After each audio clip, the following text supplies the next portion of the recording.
Bonsoir à tous. Bienvenue à cette séance régulière du Conseil municipal de l'Anse-Saint-Jean ce lundi 12 septembre 2022 à 19 h. Donc, j'aurais besoin d'une proposition pour faire l'ouverture de la séance, proposée par M. Yvan Côté, appuyé de M. Daniel Corbet. Point 2, lecture et adoption de l'ordre du jour. Je vais demander à M. Desbiens de nous faire la lecture. Oui. Alors, au point 1, ouverture de la séance. Point 2, lecture et adoption de l'ordre du jour. Point 3, lecture et adoption des procès-verbaux. 3.1, dispense de lecture et adoption du procès-verbal de la séance régulière du 15 août 2022. Au point 4, lecture et adoption des comptes du mois. 4.1, acceptation des comptes et paiements directs du 12 septembre 2022. 5, renouvellement des petites caisses. 6, lecture de la correspondance. 6.1, Club nautique de l'Anse-Saint-Jean demande de cession de l'empiètement du pavillon sur leur propriété. Au point 7, administration. 7.1, dépôt de la liste des dépenses engagées par le directeur général. 7.2, mise en candidature, prix relève municipal, M. Jonathan Desbiens. Au point 8, travaux publics. 8.1, offre de service de la compagnie SPI pour l'élaboration du programme de cadenassage. 8.2, installation de 2 génératrices, édifice municipal et centre communautaire La Petite École. Au point 9, urbanisme. 9.1, recommandation CCU 65-2022, demande de permis de construction, M. Richard Haddad de la Providence, lot 6 145 186 et 6 145 707. 9.2, recommandation CCU 66-2022, demande de permis de construction, M. Frédéric Martel, 53B, rue de Vébron. 9.3, recommandation CCU 67-2022, demande de permis de construction, M. François Kimpton, rue du Rivage, lot 6 396 129. 9.4, recommandation CCU 68-2022, plan d'aménagement d'ensemble 94 58 62 52 Québec-Ing, représenté par M. Simon-Olivier Côté, route 170, lot 6 145 340. 9.5, constat d'infraction pour conteneur maritime illégal sur le lot 6 144 796. Au point 10, sécurité publique, on n'a aucun point. Au point 11, loisirs, culture, tourisme et vie communautaire. 11.1, cession des lots 6 145 984 et 6 455 774 appartenant à M. Sébastien Perron à la municipalité de l'Anse-Saint-Jean. 11.2, Parc Perron, démarche de financement auprès du ministère fédéral Infrastructure Canada, programme Fonds pour les infrastructures naturelles, un mandat dévolu auprès de l'organisme Eureco. 11.3, honoraire professionnel, M. Régent Fortin, chargé de projet en développement durable et changement climatique. Au point 12, Varia, on n'a aucun point. 13, rapport des comités et informations. 14, période de questions. 15, fermeture de la séance. Merci, M. Desbiens. Donc, une proposition pour accepter l'ordre du jour proposée par M. Daniel Boudreau, appuyé de M. Claude Bouchard. Nous sommes rendus au point 3, lecture et adoption des procès-verbaux. 3.1, dispense de lecture et adoption du procès-verbal de la séance régulière du 15 août 2022. Donc, tout le monde a reçu copie. S'il n'y a pas de correction sur les procès-verbaux, donc ça me prendrait une proposition pour adopter le procès-verbal du 15 août 2022, proposé par M. Claude Bouchard, appuyé de M. Michel Boudreau. Point 4, lecture et adoption des comptes du mois, donc 4.1, acceptation des comptes et paiements directs du 12 septembre 2022. M. Desbiens. Oui. Alors, pour, dans le fond, là, ce qui a été dépensé là, au mois d'août, on a un total de 2 002 479 et 81. C'est un montant quand même assez élevé. Là. On va s'habituer à avoir des montants un peu plus élevés là, avec le projet d'assainissement des eaux là, qui est en train de se faire au niveau de la municipalité. Donc, les principaux montants, ben, on a la première demande de paiement Action Projex, 1 753 995 et 36. On a aussi la surveillance là, des travaux, là, 48 768 et 38. Par la suite, les autres factures significatives, on a la réfection qu'on a faite là, au niveau du chemin Saint-Thomas-Nord. Là, on a eu des travaux là, pour essayer d'améliorer le chemin, les fossés, 92 785 et 48. On a aussi la climatisation du bureau de l'édifice municipal là, qu'on devait changer, là, 14 540 et 28. On a les cotes-parts, la MRC du Fjord, juin et juillet, 30 515 et 77. Et c'est majoritairement là, les principaux comptes pour le mois de septembre. Par la suite, au niveau des paiements directs, on en a un total de 59 136 et 88. Là-dedans, on a 57 000 là, qui est les achats d'essence là, au quai municipal. Par la suite, on a l'essence pour les camions, 1631, puis quelques petites dépenses, 291 et 90 sur la Visa. Merci, M. Desbiens. Des questions? Oui, Mme Boudreau. Juste une correction, c'est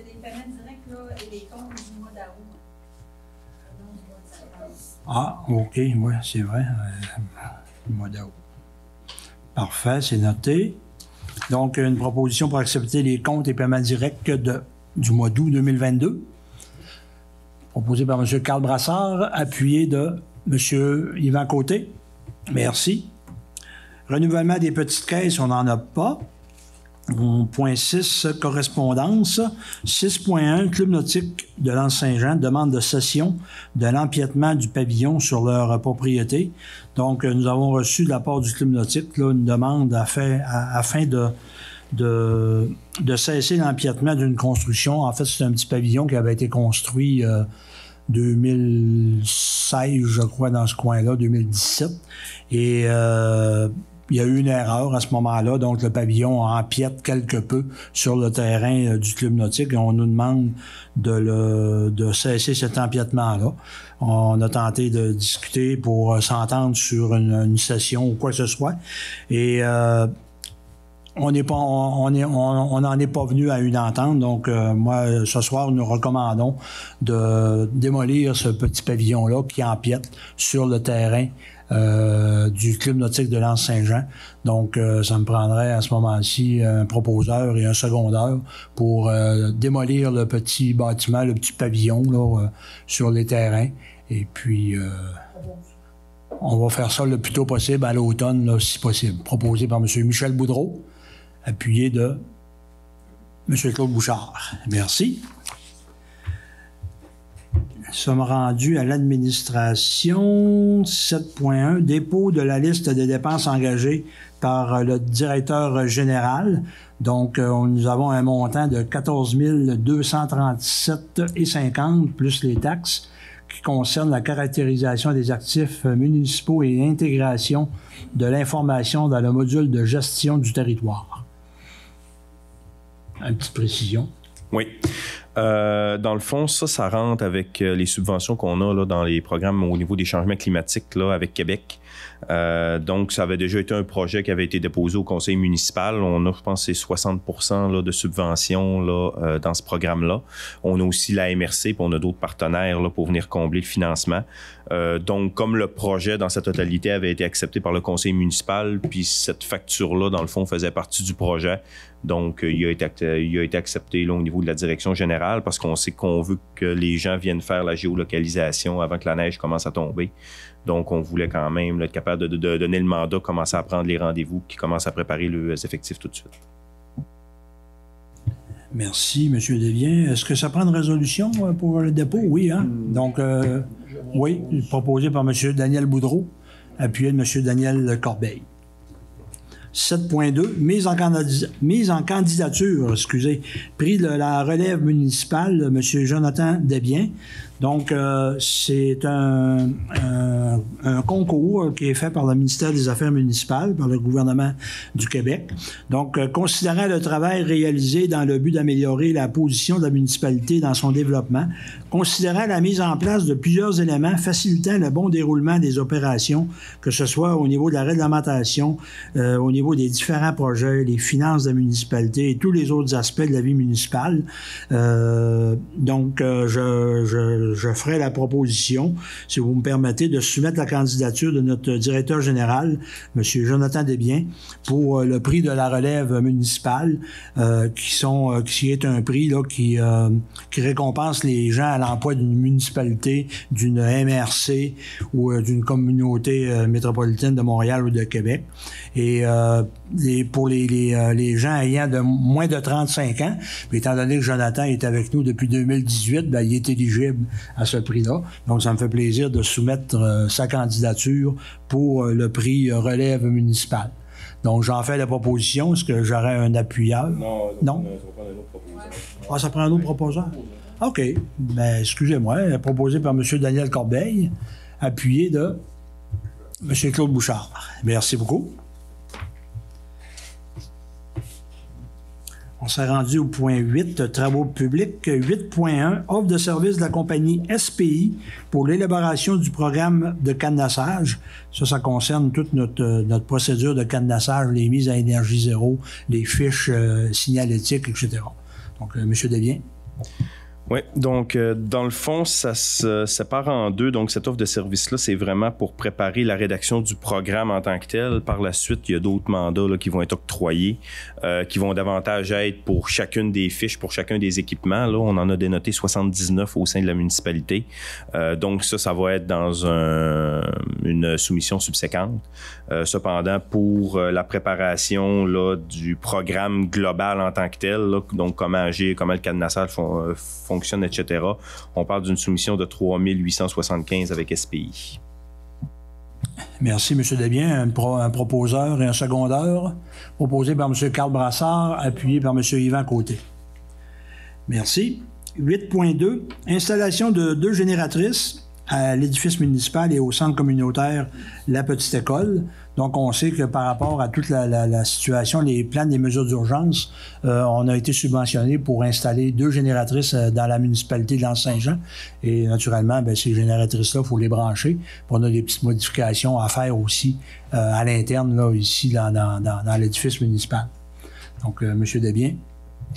Oui, donc dans le fond, dans le projet, ce qui était intéressant, c'est que les génératrices sont pratiquement payées à 100% par la MRC.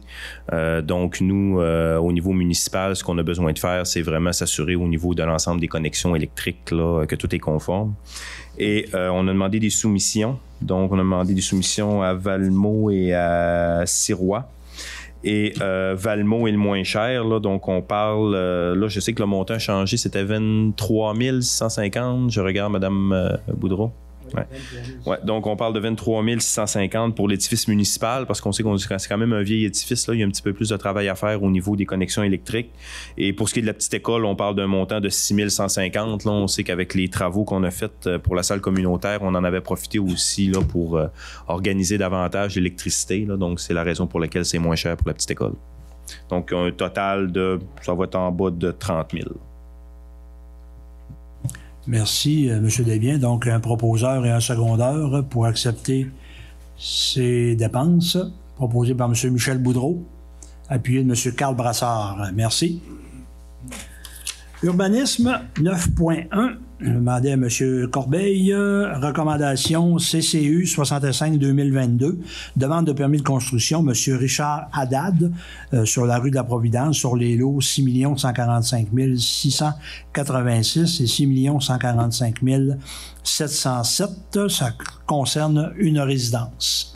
Oui, on a passé au dernier CCU la demande de M. Haddad concernant la construction d'une résidence, comme vous l'avez mentionné.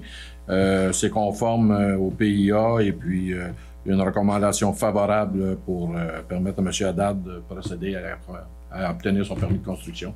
J'en fais la proposition. Proposé par M. Corbeil, appuyé de M. Claude Bouchard.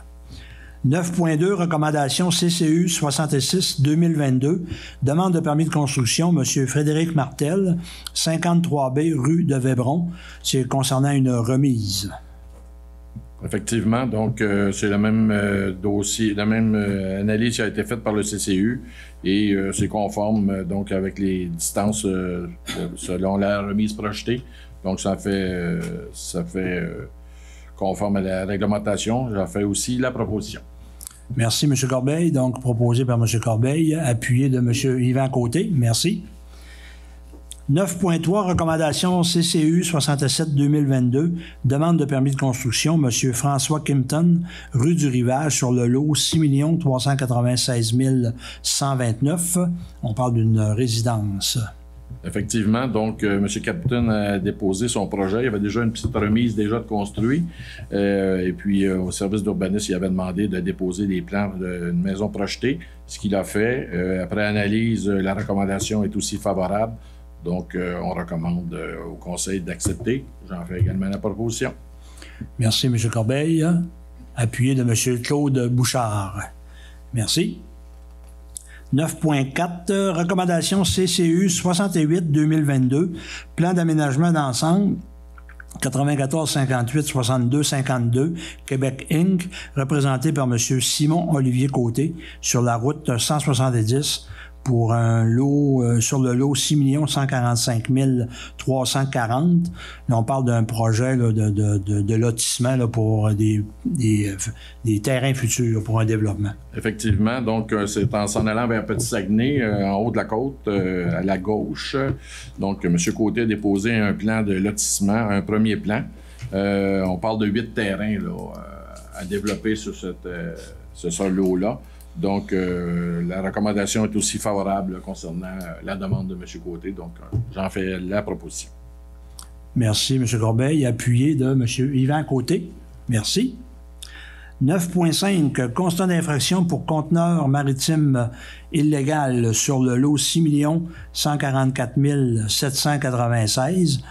En fait, c'est lorsqu'on a pris la résolution dernièrement, à la dernière séance, le numéro de lot n'était pas bon, donc on repasse le constat d'infraction pour le conteneur maritime illégal sur le bon numéro de lot et en même temps, on abroge là, la résolution numéro 264-2022. Donc, qui en fait la proposition? Proposée par M. Daniel Boudreau, appuyé de M. Michel Boudreau. Merci. Sécurité publique, nous n'avons aucun point. Loisirs, culture, tourisme et vie communautaire, 11.1. Cession des lots 6 145 984 et 6 455 774 appartenant à M. Sébastien Perron à la municipalité de l'Anse-Saint-Jean. M. Desbiens? Oui, alors c'est une résolution qui avait été passée là, l'année passée, là, peut-être vers la fin de l'année passée. Cependant, suite là, au travail de l'arpenteur et suite au travail aussi au niveau de la notaire, il y avait un petit problème là, au niveau des numéros de lot. Là, donc, on repasse la résolution. On s'assure maintenant qu'on a les bons numéros de lot. Et à partir de la résolution qu'on passe là, on va être prêt par la suite à aller chez le notaire pour avoir la cession. Si on se rappelle, là, c'est que dans le fond, c'est au bout de la rue du Quai.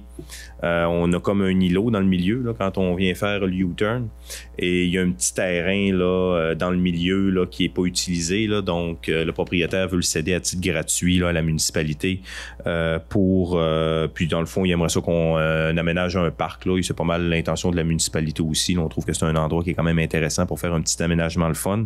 Actuellement, c'est un terrain qui est comme à l'abandon avec un paquet de fougères et tout ce qui s'ensuit. Puis d'ailleurs, je pense qu'au prochain point, on va d'ailleurs parler de ce projet-là.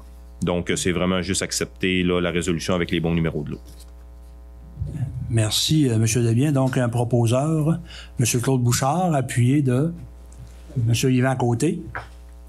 11.2, justement, Parc Perron, démarche de financement auprès du ministère fédéral Infrastructure Canada dans le programme le programme Fonds pour les infrastructures naturelles, mandat dévolu auprès de l'organisme Eureco.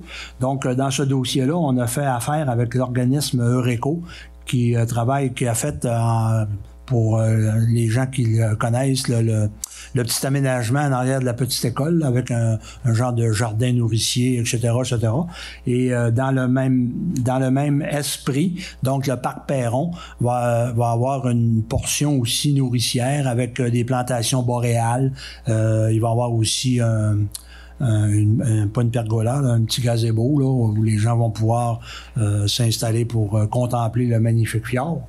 Donc, ça va permettre aussi d'aménager ce coin-là là, qui est pas vraiment accueillant, si on veut.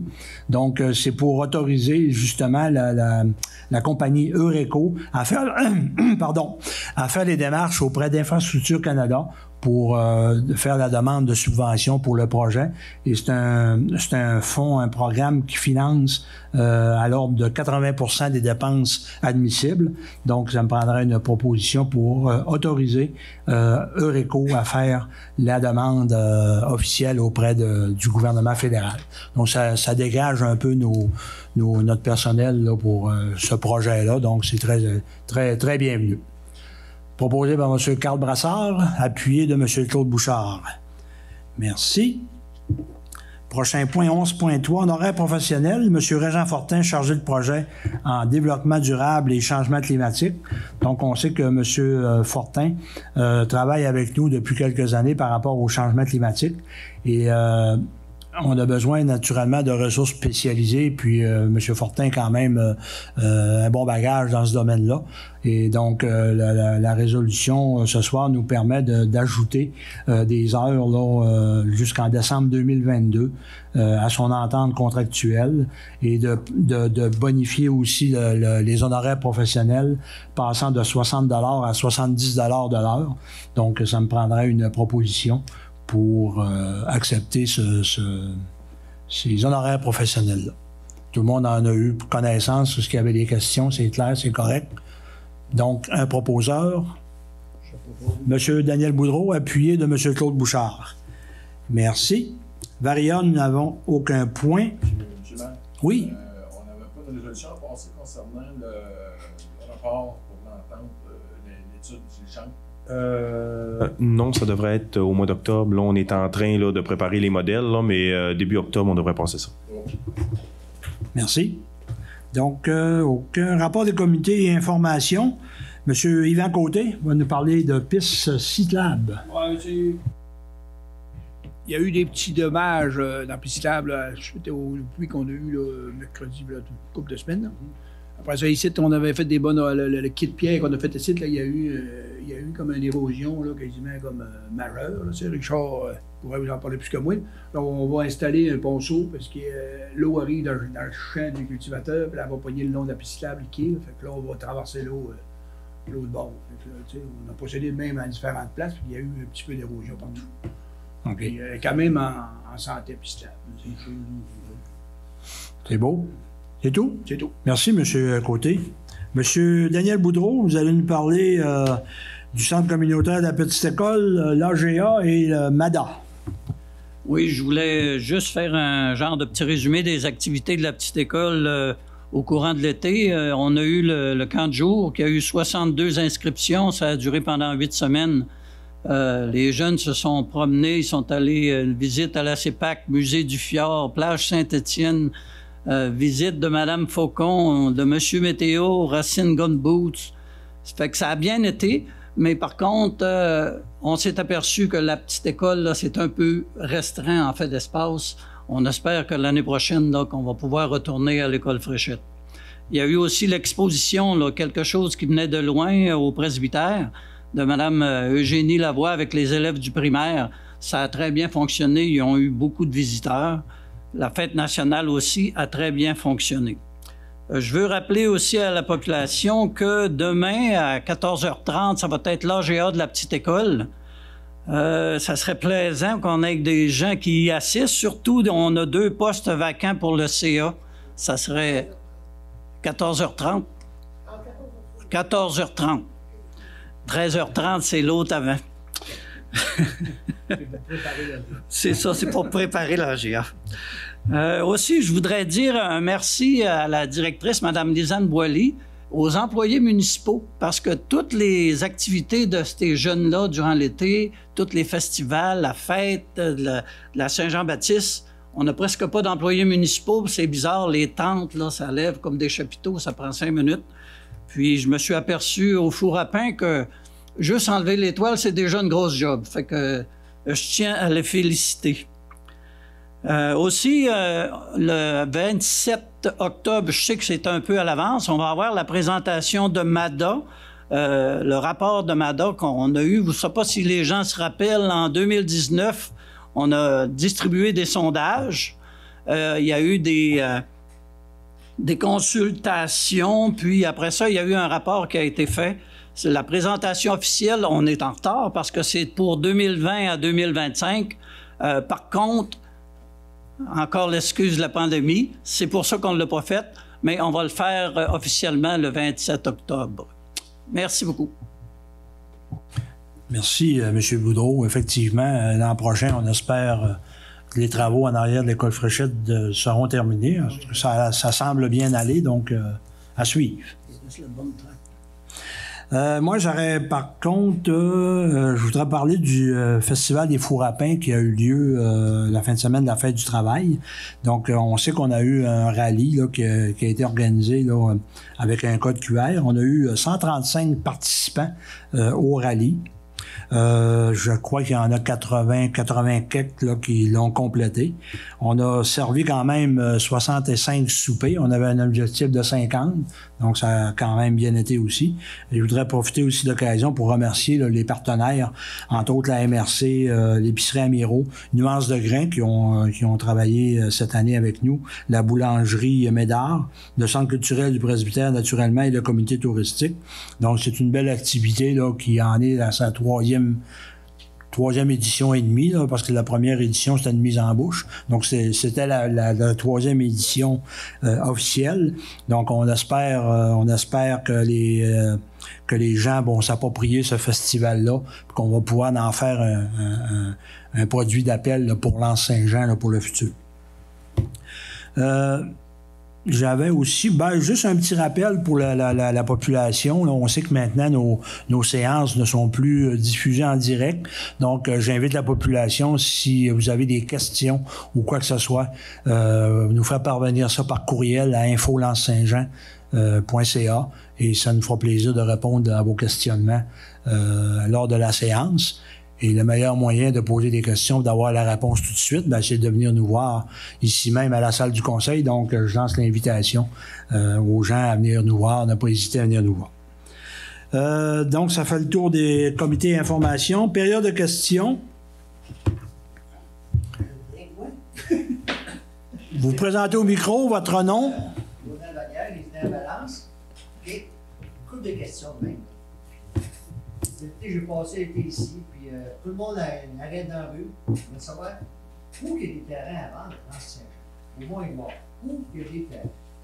Le monde cherche des terrains pour construire. Les autres, au Valley-Ouest, ça construit. Ici, c'est dans le Saint-Jean. Aucun terrain disponible. À Montagne, il n'y en a pas.